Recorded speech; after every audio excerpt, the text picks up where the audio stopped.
जय हिंद जय भारत। मैं मदन लाल आज़ाद, संस्थापक संयोजक ठगी पीड़ित जमाकर्ता परिवार, और मेरे साथ हैं हमारे संगठन ठगी पीड़ित जमाकर्ता परिवार तपजप के राष्ट्रीय संगठन महामंत्री आदरणीय श्री अशोक कुमार मुदगल साहब मुरैना वाले। हम दोनों इस वक्त दिल्ली केंद्रीय कार्यालय में बैठे हुए हैं साथियों। और चूंकि संगम पर जो महाकुंभ चल रहा है उसके कारण चित्रकूट का दौरा स्वयं साथियों ने स्थगित कर दिया, अन्यथा आज हम चित्रकूट होते हमको रात को ही फतेहपुर से वापस लौटना पड़ गया, चूंकि वहाँ इतनी अव्यवस्था या कहें कुव्यवस्था फैली हुई है कि फतेहपुर से लेके चित्रकूट, कौशाम्बी, प्रयागराज, इलाहाबाद, बांदा तक जनसैलाब उमड़ा हुआ है। जैसे हम कहते हैं ना 42 करोड़ हैं ठगी पीड़ित, वैसे ही वहाँ भी यही चर्चा है कि 42 करोड़ लोग महाकुंभ के दौरान गंगा मैया में या कहें संगम में स्नान करने के लिए आए हुए हैं, और उसकी वजह से शासन प्रशासन को उस भीड़ को संभालना बड़ा मुश्किल हो रहा है। पूरा प्रशासन और शासन वहीं पर जुटा हुआ है, तो इसलिए चित्रकूट के साथियों ने अपना कार्यक्रम स्थगित कर दिया।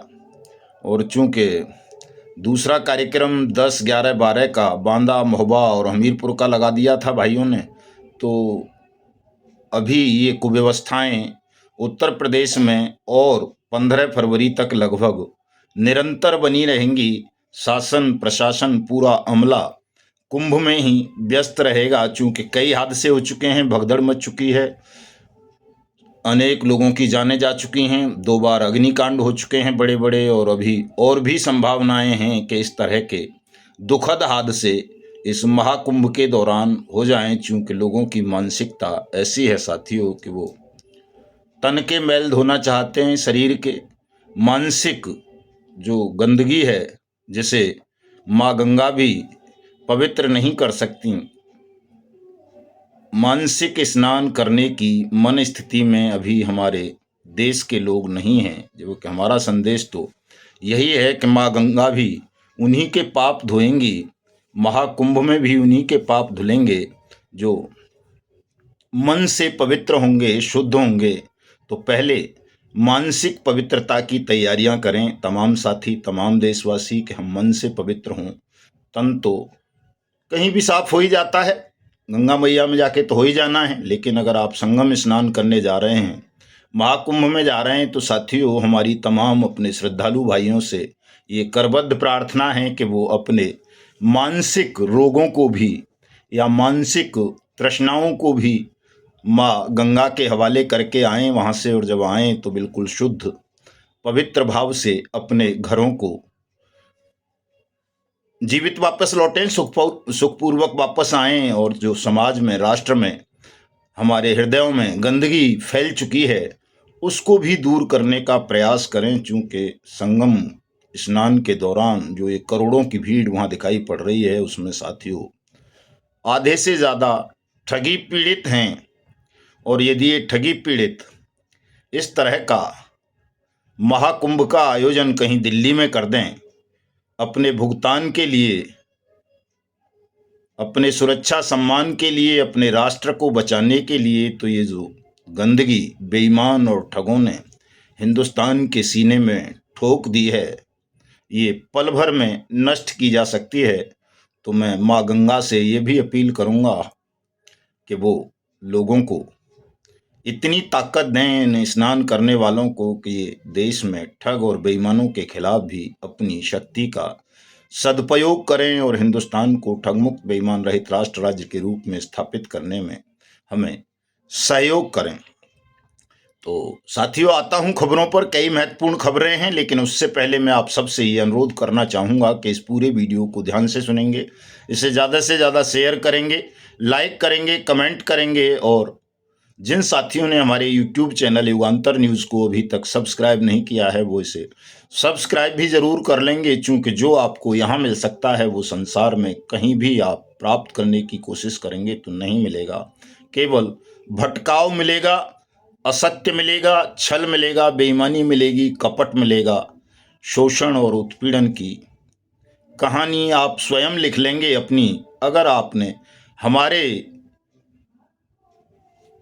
संदेश को नहीं सुना या इसे आत्मसात नहीं किया तो इसलिए तमाम साथी इसको सुन भी लिया करें और आत्मसात भी किया करें, ताकि जल्दी से जल्दी आपको अपनी पीड़ा और दुखों से मुक्ति मिल सके। तो जैसा कि आपको पता है, मिशन भुगतान भारत यात्रा कार्यक्रम का तीसरा चरण हमने 27 जनवरी को अलीगढ़ से शुरू किया था और अलीगढ़ के डिविजनल कमिश्नर साहब ने साथियों हमारी मांग पर, हमारी 3 मांगें थीं कि एक तो जो भी ठगी पीड़ित हैं अलीगढ़ मंडल के, उन सब का भुगतान बाट्स एक्ट 2019 के अंतर्गत कर दिया जाए। जितने भी एजेंट साथी उत्पीड़न का सामना कर रहे हैं, पलायन का या पीड़ाओं का, उनको सुरक्षा सम्मान का अधिकार दिया जाए, पुलिस को निर्देशित किया जाए कि उनका उत्पीड़न ना हो। और तीसरी मांग यही थी कि जैसे हम हिंदुस्तान को ठगमुक्त बेईमान रहित राष्ट्र राज्य के रूप में स्थापित करना चाहते हैं, वैसे ही हमारा अलीगढ़ भी ठगमुक्त बेईमान रहित बने, चूंकि हम अलीगढ़ के ही मूल निवासी हैं और पूरे देश में इसका प्रचार प्रसार कर रहे हैं अपनी तीनों मांगों का। तो ये लाजमी हो जाता है कि सबसे पहले अलीगढ़ ठगमुक्त बेईमान रहित क्षेत्र के रूप में निर्मित हो, अन्यथा दुनिया हम पर भरोसा नहीं करेगी, कहेगी कि इनके अपने आसपास, अपने ज़िले में, अपने मंडल में इतनी गंदगी व्याप्त है, तो ये पूरे देश की सफाई कैसे करेंगे। और ये बात मैंने उस दिन कमिश्नर साहब को भी बोली थी। संभवतः उनको मेरी बात उचित लगी या दया आ गई होगी मेरी बात पर, मेरा दुबला पतला शरीर देख करके, कि यार ठीक कह रहा है, चलो कर देते हैं। तो अलीगढ़ के डिविजनल कमिश्नर साहब ने समस्त जिला मजिस्ट्रेट जितने भी अलीगढ़ मंडल में आते हैं, समस्त वरिष्ठ पुलिस अधीक्षक और पुलिस अधीक्षक अलीगढ़ मंडल वाले, उन सब को डायरेक्शन दे दी है, लिखित आदेश कर दिया है कि उपयुक्त विषय पर जो ज्ञापन प्राप्त हुआ है ठगी पीड़ित जमाकर्ता परिवार अलीगढ़ के मंडल महासचिव आदरणीय लाल बहादुर कुलश्रेष्ठा जी की ओर से, उस पर कार्रवाई करें, संदर्भ ग्रहण करें उसका, और उस पर नियमानुसार आवश्यक कार्रवाई करने का कष्ट करें। तो ये मिशन भुगतान भारत यात्रा कार्यक्रम के तीसरे चरण की पहली उपलब्धि है। चूँकि पहला ही दिन था, पहला ही ज्ञापन दिया था वहाँ, और ये 28 जनवरी को ही लेटर उन्होंने जारी कर दिया है सभी डीएम साहिबान को, सभी एसएसपीज को, सभी एसपीज को। तो खुशी की बात है कि उन्होंने हमारी प्रार्थना को स्वीकार किया। और साथियों, हम तो प्रार्थना की बात हमेशा ही करते हैं कि प्रार्थना में बड़ी शक्ति होती है यदि वो प्रायश्चित के साथ हो तो हम तो हमेशा ऐसा ही करते हैं। तो आप भी प्रार्थना करेंगे तो निश्चित रूप से आपको आपके दुखों से, संकटों से मुक्ति मिल जाएगी। और दूसरी खबर साथियों केबीसीएल कल्पतरू के विषय में है। ये भी हमारे अलीगढ़ और आगरा मंडल से ही ज़्यादा जुड़ा हुआ मामला है। वैसे तो चूँकि मथुरा में ही इस कंपनी का हेडक्वार्टर था, तो इसमें जो ईडी है, इन्फोर्समेंट डायरेक्टरेट, उसने अपनी जांच पड़ताल को बहुत ज़्यादा तेज कर दिया है और अब तक वो 114 करोड़ रुपए की संपत्तियों को जब्त कर चुका है। और ये पैसा निवेशकों को वापस करने का वायदा भी ईडी और शासन की ओर से किया जा रहा है। तो मैं तो शासन से करबद्ध अनुरोध करता हूँ, विनम्र अपील करता हूँ, क्योंकि हम बहुत आंसू बहा चुके हैं। 5 लाख से ज़्यादा साथी हमारे काल के गाल में समा चुके हैं और उन सब की मौत पर बहुत आंसू बहाए हैं। और करोड़ों ऐसे हैं जो मौत से भी बुरा जीवन जी रहे हैं कि आत्महत्या कर लेता है आदमी तो दुखों से मुक्ति प्राप्त कर लेता है, परिवार को दुखों में झोंक जाता है, लेकिन जो जीवित हैं वो उनसे भी ज़्यादा पीड़ा भोग रहे हैं, क्योंकि वो पलायन कर चुके हैं या अर्धविक्षिप्त हो चुके हैं या परिवार को, गांव को, घर को, ज़मीन को, संपत्ति को त्याग चुके हैं। तो पलायन की पीड़ा भी संसार की सबसे बड़ी पीड़ा होती है। और करोड़ों लोग यदि देश में पलायन की पीड़ा झेल रहे हैं भय के कारण, और वो भी प्रशासनिक भय, निवेशकों का भय, अपने परिजनों का भय, तो ये बहुत दुखद स्थिति है। इस पर तो इतने आंसू बहाए जा सकते हैं या बह रहे हैं कि कुछ कहा नहीं जा सकता। कितने लोग दिन और रात खून के आंसू रो रहे हैं। तो शासन को, प्रशासन को, न केवल केबीसीएल के निवेशकों का बल्कि हिंदुस्तान के 42 करोड़ से ज़्यादा ठगी पीड़ित जमाकर्ता परिवारों का भुगतान उस कानून के अंतर्गत कर देना चाहिए जो कानून हमारी संसद ने, इसी सरकार ने भुगतान की गारंटी के अधिकार के नाम से बनाया है, जिसे अनियमित जमा योजनाएं पाबंदी अधिनियम 2019 भी कह देते हैं। और इस कानून में शासन ने, संसद ने ये गारंटी दी है निवेशकों को कि उनकी जमा राशि का 2 से 3 गुना पैसा 180 दिन में शासन वापस करेगा पीड़ितों से आवेदन लेकर। और जब पैसा वापस हो जाएगा निवेशकों का, तो मैं समझता हूँ ये जो हमारे करोड़ों साथी पलायन की पीड़ा झेल रहे हैं, अभिकर्ता या एजेंट साथी, वो इस पीड़ा से स्वतः मुक्त हो जाएंगे। क्योंकि पीड़ा का मूल कारण यही है कि उनके निवेशकों का भुगतान नहीं हो पा रहा, और भुगतान नहीं होता तो वो उनसे लड़ते झगड़ते भी हैं, उनका अपमान भी करते हैं, उनकी धन दौलत या संपत्ति, बहन बेटियों तक को छीन लेते हैं, उनके घर परिवार तक पर अवैध कब्जा कर लेते हैं। और कोई ऐसा नहीं कर पाता तो पुलिस में जरूर शिकायत कर देता है, तो पुलिस का इसी काम को पुलिस कर देती है कि पुलिस भी जबरन हमारे एजेंट साथियों का मान सम्मान, सुख शांति सब कुछ छीन लेती है। और पुलिस के कारण भी बहुत सारे, पुलिस उत्पीड़न के कारण भी बहुत सारे साथी आत्महत्या कर रहे हैं। प्रतिदिन ऐसी खबरें आती हैं कि पुलिस उनसे जबरन लिखवा देती है कि तू पैसा देगा, अपनी ज़मीन बेच के देगा, अपनी भैंस बेच के देगा, अपनी बकरी बेच के देगा, अपना घर बेच के देगा, अपनी घरवाली बेच के देगा, खुद को बेच के देगा।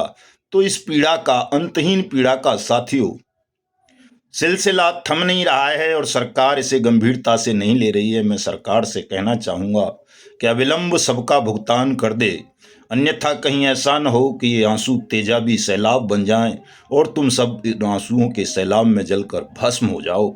एक भी ना बचे जो भी पॉलिटिकल पार्टीज या शासन प्रशासन में बैठे हुए लोग हैं।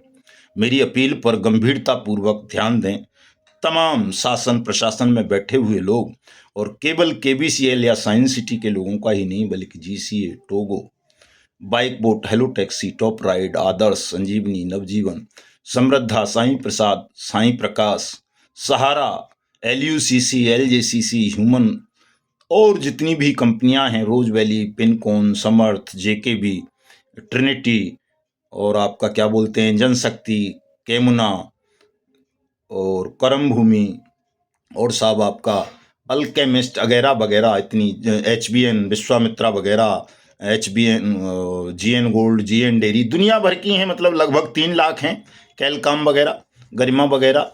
इन सब के पीड़ितों का भुगतान सरकार अविलंब कर दे ताकि ये दुख देश का जल्दी से जल्दी समाप्त हो सके साथियों। तो मैं अपने कार्यक्रमों के विषय में बता दूं, भविष्य के जो कार्यक्रम हैं हमारे, 20 फरवरी को देहरादून उत्तराखंड विधानसभा का घेराव होगा, जिसका संयोजन हमारे हरिद्वार के जिला अध्यक्ष यशमोद भाई करेंगे, हमारे पूर्व राष्ट्रीय अध्यक्ष, केंद्रीय कोर कमेटी के वरिष्ठ साथी आदरणीय पंडित सुखदेव शास्त्री जी, हमारे मुकेश क्रांतिकारी जी जो प्रदेश अध्यक्ष हैं, और तमाम साथी उत्तराखंड के इस आयोजन में सम्मिलित होंगे, यशमोद भाई को सहयोग करेंगे।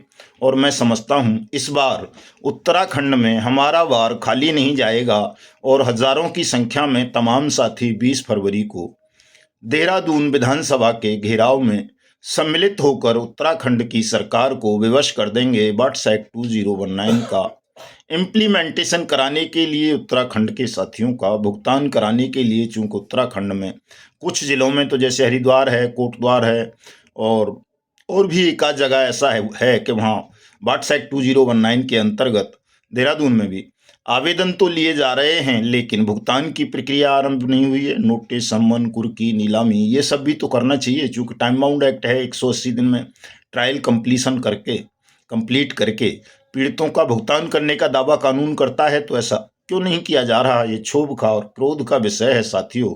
तो 20 फरवरी को विधानसभा का घेराव करके वहां की सरकार से हम यही मांग करने जा रहे हैं, तो इसमें आप सब सम्मिलित हों। 25 फरवरी को इसी तरह हम राजस्थान की राजधानी जयपुर में विधानसभा का घेराव करेंगे, और वहां तो समस्या और विकट है साथियों। अगर 3 जिलों को हम छोड़ दें, करौली, धौलपुर और कौन सा जिला है साहब, हैं भरतपुर, 3 जिलों को अगर हम छोड़ दें, नहीं भरतपुर में कहाँ तहसील स्तर पे हुआ है? हुआ है ना रूपबास में। अच्छा हुआ है। हाँ। अच्छा हाँ, तो इन 3 जिलों को छोड़ दें तो बाकी पूरे राजस्थान में कहीं भी बर्ड्स एक्ट 2019 के अंतर्गत उदयपुर में हो गया था। उदयपुर भी हुआ है शायद, 2 3 4 जिले मान लो।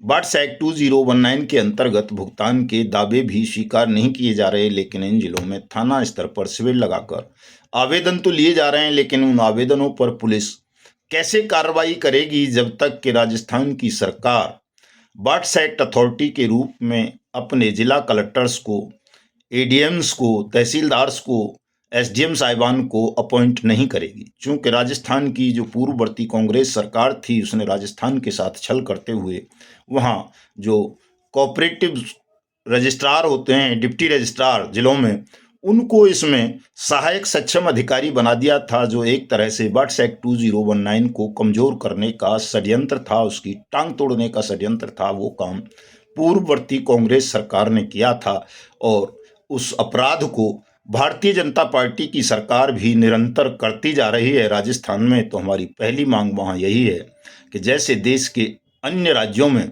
बर्ड्स एक्ट 2019 की अथॉरिटी या एओ असिस्टेंट अथॉरिटी, डीएम, एसडीएम, एडीएम्स वगैरह को बनाया गया है तहसीलदारों को, वैसे ही वहाँ भी बनाया जाए और तमाम तहसील स्तर पर, थाना स्तर पर भुगतान पटलों की स्थापना करके तमाम पीड़ितों के, केवल कोऑपरेटिव सोसाइटी के पीड़ित नहीं, सबके भुगतान के दावे एक्सेप्ट किए जाएं, उन पर कार्रवाई हो और सबका पैसा अविलंब वापस करें। ऐसी मांग हम वहाँ भी करेंगे। तो मैं राजस्थान के तमाम साथियों से भी अनुरोध करूंगा कि वो 25 फरवरी को सब जयपुर विधानसभा का घेराव करने जयपुर पहुंचे साथियों। और एक और ठग की खबर है साथियों, वैसे कोई ये विशेष महत्व की खबर नहीं है, लेकिन मुझे महत्व की खबर ये इसलिए लग रही है कि ठग कितने शातिर होते हैं, ये जानना आपके लिए बहुत ज़रूरी है। एक प्रखर अग्रवाल का आपने नाम सुना होगा, इसने बांके बिहारी मंदिर कॉरिडोर वृंदावन के लिए 500 से ज़्यादा, मतलब 510 करोड़ रुपए का दान किया था। ये भी ठग निकला।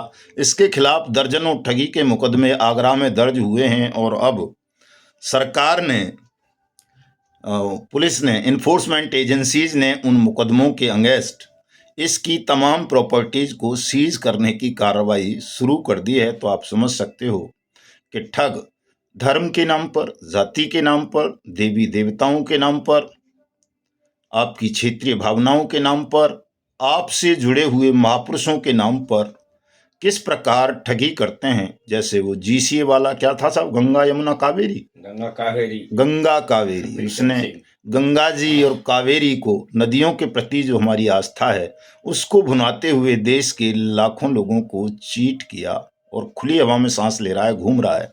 कांग्रेस का विधायक रहा है पंजाब से प्रीतम सिंह, उसका सरकार बीजेपी की होते हुए भी कुछ नहीं बिगड़ रहा। कई साथी कहते हैं साहब हमने मंत्री जी से ये लिखवा लिया है, फलाने से ये लिखवा लिया है, ढिमाके से ये लिखवा लिया है। साथियों, मैं आपके दिमागों की इस गंदगी को साफ कर देना चाहता हूं कि चाहे कोई कांग्रेस का नेता हो, चाहे भारतीय जनता पार्टी का हो, चाहे आम आदमी पार्टी का या सपा का या बसपा का या किसी अन्य दल का, ये सब या तो स्वयं ठग हैं या ठगों की ठगी में हिस्सेदार हैं। इसलिए पत्र तो वो जनप्रतिनिधि होने के नाते लिख ही देते हैं, लेकिन उन पत्रों पर कोई कार्रवाई नहीं होती है। इसका सबसे बड़ा उदाहरण राजस्थान है कि राजस्थान के प्रत्येक विधायक ने, प्रत्येक सांसद ने वहाँ के सीएम को, मुख्यमंत्री को, भजनलाल शर्मा को पत्र लिखे बर्ड्स एक्ट 2019 की नियमावली में संशोधन करने के, लेकिन किसी की नहीं सुनी गई। उन सब पत्रों को रद्दी की टोकरी में मुख्यमंत्री ने फेंक दिया और जो अपराध अशोक गहलोत के ज़माने से चल रहा था बर्ड्स एक्ट को लेकर के, वो आज भी निरंतर जारी है। तो इसलिए नेताओं पर अब कोई भरोसा ना करें और 1 मई 2025 को साथियों संसद की सच में धुलाई करने की तैयारी करें। और संसद की धुलाई का मतलब होगा देश के तमाम पॉलिटिकल पार्टीज की धुलाई और सफाई कर देना। उसकी तैयारियां जरूर करें, चूंकि उसके बिना ये दुष्टात्मा, पापात्मा, देशद्रोही, गद्दार, झूठे, बेईमान लोग, ठग और अपराधी नियंत्रित नहीं होंगे, आपकी न्यायपूर्ण मांग को स्वीकार नहीं करेंगे। और ये सब करने के लिए साथियों, इतना बड़ा काम करने के लिए कि हम सच में संसद की धुलाई कर सकें, तमाम पॉलिटिकल पार्टीज़ की सफाई कर सकें, देश को ठग बेईमानों की गंदगी से मुक्त कर सकें, उसके लिए आपको एक बड़े संगठन की विशाल धनराशि की ज़रूरत पड़ेगी। तो संगठन का तमाम साथी विस्तार जरूर करें, मेंबरशिप पर विशेष ध्यान दें, मेंबरशिप अभियान को तेज करें और 1 मई से पूर्व करोड़ों लोगों को संगठन से जोड़ दें ताकि 1 लाख से ज़्यादा संख्या में हम संसद पर चढ़ाई करके संसद की, देश की पावन नदियों के जल से धुलाई कर सकें अच्छे से। सांकेतिक नहीं, 25 नवंबर को तो हमने सांकेतिक किया था, इस बार सच में धुलाई करनी है साथियों, और उसकी तैयारी करो। चूंकि ये काम अगर आपने कर दिया तो एक दिन में सबका भुगतान हो जाएगा, सबको सुरक्षा सम्मान मिल जाएगी और भारत माता भी ठगमुक्त बेईमान रहित राष्ट्र राज्य के रूप में स्थापित हो जाएगी।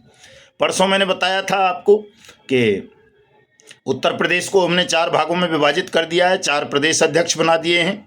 चारों भाइयों को बहुत बहुत बधाई, शुभकामनाएं। वो आदरणीय पंडित जी से संपर्क करके अपने अपने नियुक्ति पत्र बनवा लेंगे, नंबर अभी मैं बता दूंगा पंडित जी का। इसी प्रकार मध्य प्रदेश भी देश का बहुत बड़ा राज्य है, उसको भी हमने 4 भागों में विभाजित कर दिया है और इन चारों में अलग अलग प्रदेश अध्यक्ष नियुक्त कर दिए हैं, जिनमें प्रथम नाम श्री सोहन सिंह राजपूत का है, युवा साथी हैं, एलजेसी से जुड़े हुए हैं। इनको चंबल और ग्वालियर संभाग का प्रभार सौंपा गया है। ये चंबल और ग्वालियर संभाग में संगठन को तैयार करेंगे। श्री गजराज सिंह जी वर्मा जो हमारे पूर्व प्रदेश अध्यक्ष हैं, उनको भोपाल, नर्मदापुरम और सागर का प्रभार सौंपा गया है, वो वहाँ संगठन को मजबूत करेंगे। श्री किशुनदास जी गुप्ता जो हमारे पूर्व प्रदेश अध्यक्ष थे, उनको जबलपुर, शहडोल और रीवा संभाग का अध्यक्ष बनाया गया है, वो अपने संभागों में संगठन को मजबूत करेंगे। और श्री शरद कुमार बामनिया जी जो हमारे राष्ट्रीय महामंत्री भी हैं, उनको इंदौर और उज्जैन संभाग का प्रदेश अध्यक्ष बनाया गया है, वो इन दोनों संभागों में संगठन को तैयार करेंगे और जो लक्ष्य हमने रखा है उसमें सहयोग की भूमिका निभाएंगे। और इन चारों प्रदेश अध्यक्षों से मैं अनुरोध करूंगा कि ये 5 फरवरी तक अपने अपने प्रभार के संभागों से तपजप संगठन के लिए समर्पित सदस्यों की सूची मुदगल जी को भेज दें। जरा पंडित जी अपना मोबाइल नंबर और वो व्हाट्सएप नंबर बता दीजिए। 97 703 89 965। हाँ, ये मैं डिस्क्रिप्शन में भी दे दूंगा साथियों। और इसी तर्ज पर हम महाराष्ट्र को भी विभाजित करेंगे, राजस्थान को भी विभाजित करेंगे। जो बड़े बड़े राज्य हैं जहाँ एक प्रदेश अध्यक्ष काम नहीं संभाल पा रहे, उन सबको इसी तरह से विभाजित करके काम को सरल करेंगे ताकि आसानी से आप संगठन को बड़ा कर सकें, तैयार कर सकें और अपने अपने क्षेत्रों की ठीक से देखभाल कर सकें। चूँकि अब संगठन ये मुझे लगता है और ज़्यादा लड़ाइयाँ लड़ने के लिए तैयार करना पड़ेगा, चूँकि ठग और बेईमानों की प्रबलता आप सब देख पा रहे हो साथियों, मैं भी देख पा रहा हूँ। तो मेरे अनुरोधों पर, मेरी अपीलों पर गौर करें। 23 मार्च 2025 को शहीदी दिवस के अवसर पर हमने ये राजसी या कहें सामान्य वस्त्रों को त्यागने की घोषणा की है। तो कम से कम 1000 साथियों के साथ हम तमाम लोग संत बन जाएंगे। उसी के लिए समर्पित साथियों की सूची मांगी जा रही है, चूँकि संत बन के ही अंत किया जा सकता है ठग और बेईमान साम्राज्य का। और जब आप संत बन जाएंगे तो निश्चित रूप से आपको शक्ति मिलेंगे, परमात्मा भगवान भी बना देंगे आपको। और जब संत बन जाएं, भगवान बन जाएं, तो फिर किसकी क्षमता है कि कोई आपका मुकाबला कर सके। लेकिन साथियों, ये काम भी हमें पूरी ईमानदारी, सिद्धांत और समर्पण भावना के साथ करना है, राष्ट्र के कल्याण के लिए करना है। केवल भगवा चोला धारण करने का तात्पर्य, अर्थ या उद्देश्य ये नहीं रहेगा कि हम छल कपट झूठ बेईमानी करें। उसका तात्पर्य भी, उद्देश्य भी यही होगा कि हम पूरी अब तक जिस शिद्दत से लड़ रहे थे उससे भी ज़्यादा शिद्दत, समर्पण और सिद्धांत के साथ, परिश्रम के साथ राष्ट्र की सेवा में जुटेंगे, राष्ट्र का कल्याण करेंगे, राष्ट्र को ठग बेईमानों के खूनी पंजों से मुक्ति दिलाते हुए आप सबकी न्यायपूर्ण मांगों की पूर्ति करेंगे। तो मिलता हूं कल फेसबुक पर भी, मदन लाल आज़ाद के नाम से फेसबुक आईडी है। 1-2 घंटे लगातार चर्चा करेंगे, रात को 9 बजे फ्री हो जाएंगे, चूँकि दिल्ली आ चुके हैं और अब कोई कार्यक्रम भी जल्दी से नहीं बना रहे हैं। 7 फरवरी के बाद और 15 फरवरी के बीच में चाहें साथी तो ऐसे जगह कार्यक्रम रख लें जहां कुंभ से प्रभावित शासन और प्रशासन ना हो, चूंकि जब तक प्रयागराज में कुंभ चल रहा है तब तक उत्तर प्रदेश के शासन प्रशासन को आपकी तरफ झांकने की फुर्सत नहीं है। मरो तो मर जाओ, तो थोड़ा सा सब्र कर लें। हरियाणा के साथी चाहे हरियाणा वाले ले लें या हिमाचल वाले या पंजाब वाले या जो भी साथी जहाँ का भी लेना चाहें वो ले सकते हैं। सभी के लिए खुला आमंत्रण है। और संगठन में साथियों धन का त्याग अवश्य करें तमाम साथी, थोड़ा थोड़ा आर्थिक सहयोग अवश्य भेजते रहें ताकि इस राष्ट्रव्यापी आंदोलन को जल्दी से जल्दी लक्ष्य तक पहुंचाया जा सके। जय हिंद, जय भारत।